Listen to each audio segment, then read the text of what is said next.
तो जैसा आप लोग जानते हैं, फ्यूचर मैथ क्लासेज जो है रोज़ हर एक टॉपिक पे धीरे धीरे आपको वीडियो देता रहता है और देता ही रहेगा।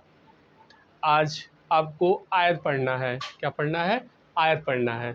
आयत के बारे में जानेंगे और क्या होता है आयत, इसकी विशेषता जानेंगे। आयत एक चतुर्भुज आकृति है जिसकी 4 भुजाएं होती हैं। कितनी होती हैं? 4 भुजाएं। 1 2 3 4 भुजाएं होती हैं और इसकी आमने सामने की भुजाएं क्या होती हैं? समान होती हैं। जो इसके आमने सामने की भुजाएं होंगी, ये भुजा इसके बराबर होगा और ये भुजा इसके बराबर होगा और सभी कोण 90 डिग्री का होते हैं। सभी कोण कितने होंगे? 90 डिग्री के होते हैं। फिर इसके गुण हम जानेंगे। पहला, आयत की 4 भुजाएं होती हैं। कितनी भुजाएं होती हैं? 4 भुजाएं। दूसरा, आमने सामने के कोण समान यानी बराबर और समांतर यानी पैरेलल होंगे। समांतर कहीं भी एक दूसरे से मिलेंगे नहीं, ये समांतर होते हैं। फिर लंबाई यानी ये भी लंबाई और ये भी लंबाई दोनों क्या होंगी? बराबर होंगी। चौड़ाई, ये चौड़ाई और ये चौड़ाई, दोनों चौड़ाई क्या होंगी? बराबर होंगी।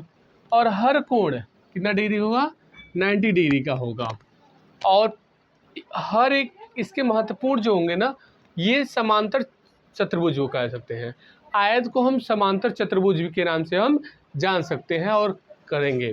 फिर आयत के महत्वपूर्ण जो सूत्र हैं, 3 ही सूत्र यूज किया जाएगा। पहला है आयत का क्षेत्रफल निकालने के लिए, यानी इसका कितना ये एरिया कवर कर रहा है क्षेत्रफल के लिए, तो लंबाई गुणे चौड़ाई लिखेंगे। दूसरा पूछेगा आयत का परिमाप। परिमाप क्या होता है, इसके बारे में। परिमाप मतलब होता है सभी भुजाओं को जोड़ना, यानी 2 गुणे लंबाई प्लस चौड़ाई होता है। फिर इसके आयत का विकर्ण होता है। क्या होता है? आयत का विकर्ण। तो ये अंडर रूट लंबाई का स्क्वायर प्लस चौड़ाई का स्क्वायर आता है, ये आयत का विकर्ण हो गया।